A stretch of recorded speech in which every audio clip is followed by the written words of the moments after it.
Question number 1। हाल ही में किसने पुराने वाहनों को बढ़ावा देने के लिए विंटेज मोटर वाहनों की पंजीकरण प्रक्रिया को औपचारिक रूप दिया है? Option A Rajnath Singh, option B Nitin Gadkari, option C Narendra Singh, option D Hardeep Singh Puri. Correct answer है ऑप्शन बी नितिन गडकरी ने। नोट्स। केंद्रीय सड़क परिवहन और राजमार्ग मंत्री श्री नितिन गडकरी ने घोषणा की है कि विरासत को संरक्षित रखने के उद्देश्य और पुराने वाहनों को बढ़ावा देने के लिए विंटेज मोटर वाहनों की पंजीकरण प्रक्रिया को औपचारिक रूप दिया है। उन्होंने कहा है कि विभिन्न राज्यों में पंजीकरण प्रक्रिया को विनियमित करने के लिए कोई नियम मौजूद नहीं है। Question number 2। राष्ट्रीय स्वच्छ गंगा मिशन के महानिदेशक श्री राजीव रंजन मिश्रा ने हाल ही में किस राज्य में 6 प्रदूषित नदियों के पुनरुद्धार के लिए नई परियोजनाओं को मंजूरी दी है? Option A Paschim Bangal, option B Kashmir, option C Uttarakhand, option D Gujarat. Correct answer है ऑप्शन सी उत्तराखंड। उत्तराखंड में श्री राजीव रंजन मिश्रा ने प्रदूषित नदियों के पुनरुद्धार के लिए परियोजनाओं को मंजूरी दी है।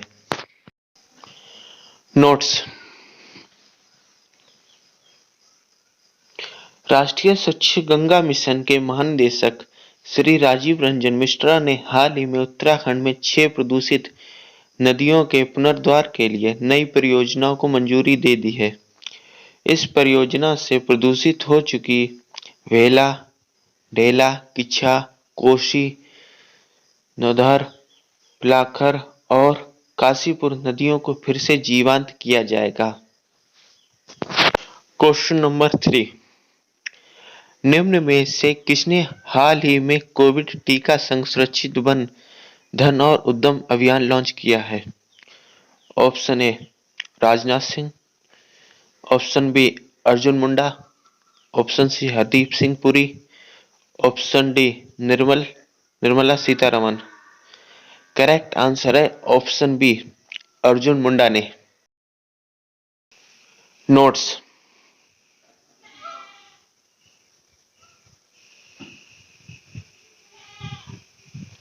केंद्रीय जनजातीय मामले मंत्री श्री अर्जुन मुंडा ने हाल ही में वैक्सीन और मिथकों, अफवाहों, दुष्प्रचार और गलत सूचनाओं के खिलाफ इन्फोडेमिक को मात देने में मदद के लिए कोविड टीका संग सुरक्षित वन धन और उद्यम अभियान लॉन्च किया है।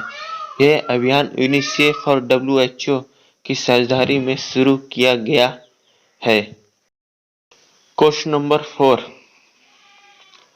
बशर असद हाल ही में कौन सी बार सीरिया के राष्ट्रपति बने हैं? ऑप्शन ए पहली, ऑप्शन बी तीसरी, ऑप्शन सी चौथी, ऑप्शन डी पांचवी। करेक्ट आंसर है ऑप्शन सी बशर असद चौथी बार राष्ट्रपति बने हैं। नोट्स।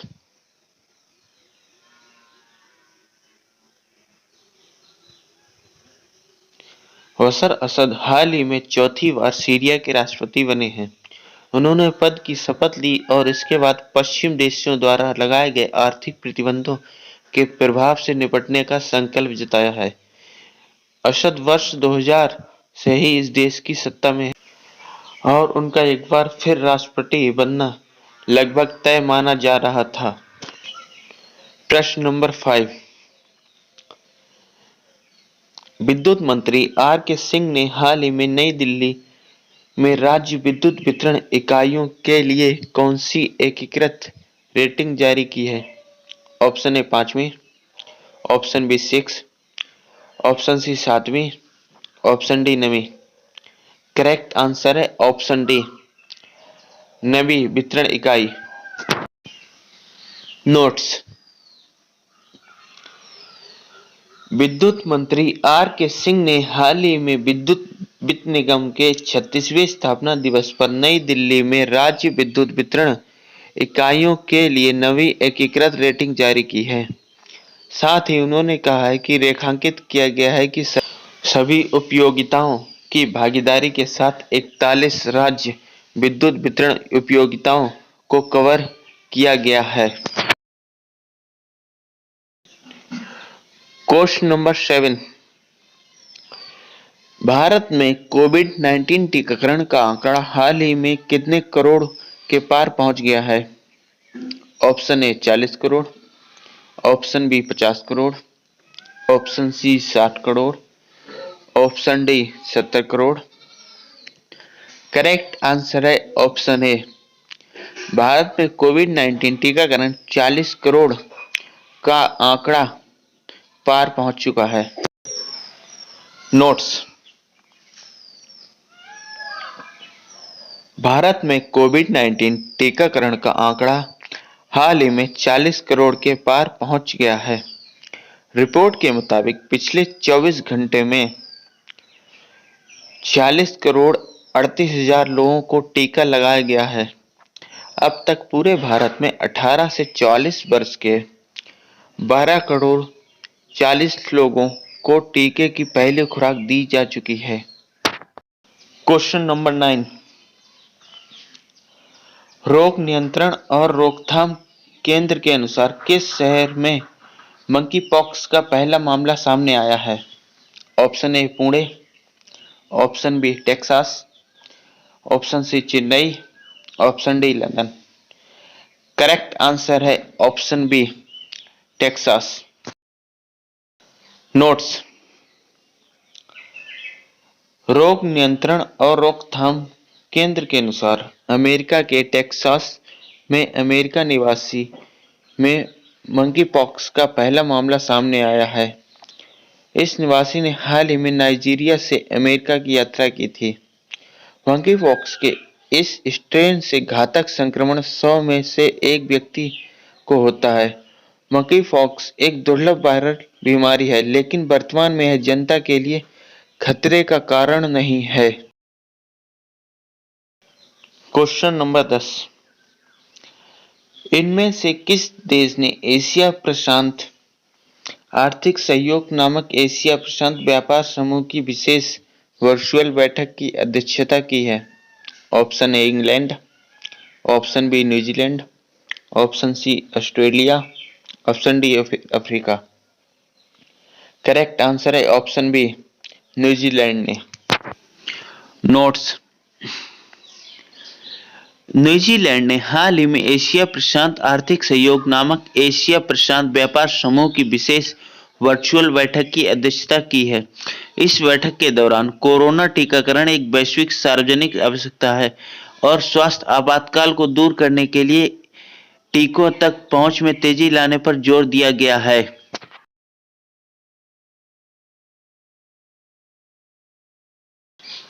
उन्नीस जुलाई का इतिहास।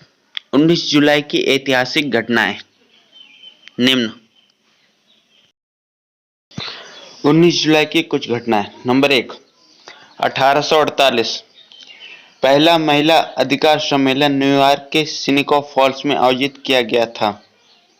नंबर 2, 1916 में प्रथम विश्व युद्ध सेमेल्स की लड़ाई ब्रिटिश और ऑस्ट्रेलियाई सैनिकों ने सोमे की लड़ाई के हिस्से के रूप में जर्मन खाइयों पर हमला किया था।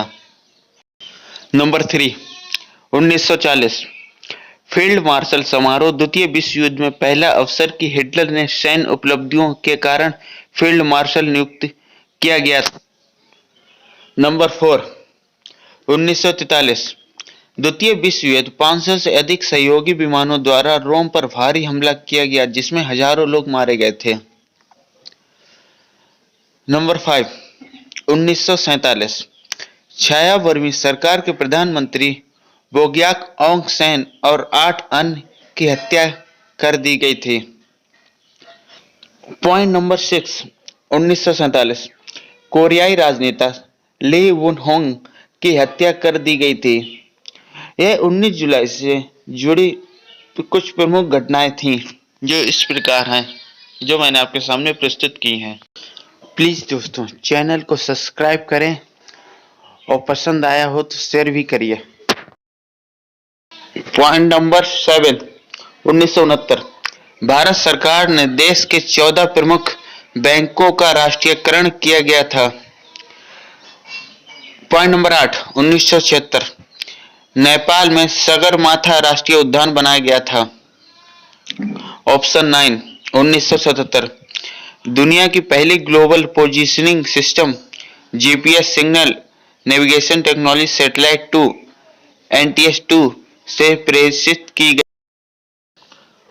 19 जुलाई को जन्मे कुछ प्रसिद्ध व्यक्ति। सन 1827 में भारतीय स्वतंत्रता संग्राम 1857 के प्रथम क्रांतिकारी मंगल पांडे का जन्म 19 जुलाई को हुआ था।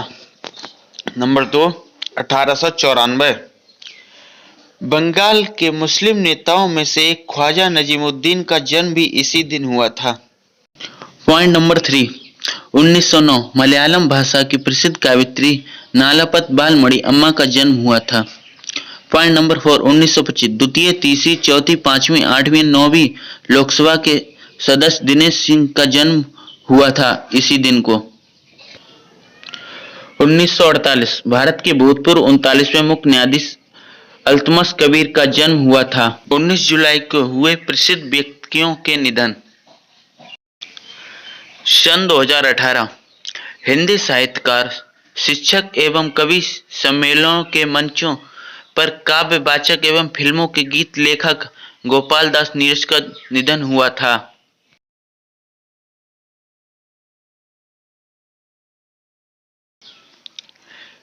थैंक्स दोस्तों फॉर वॉचिंग।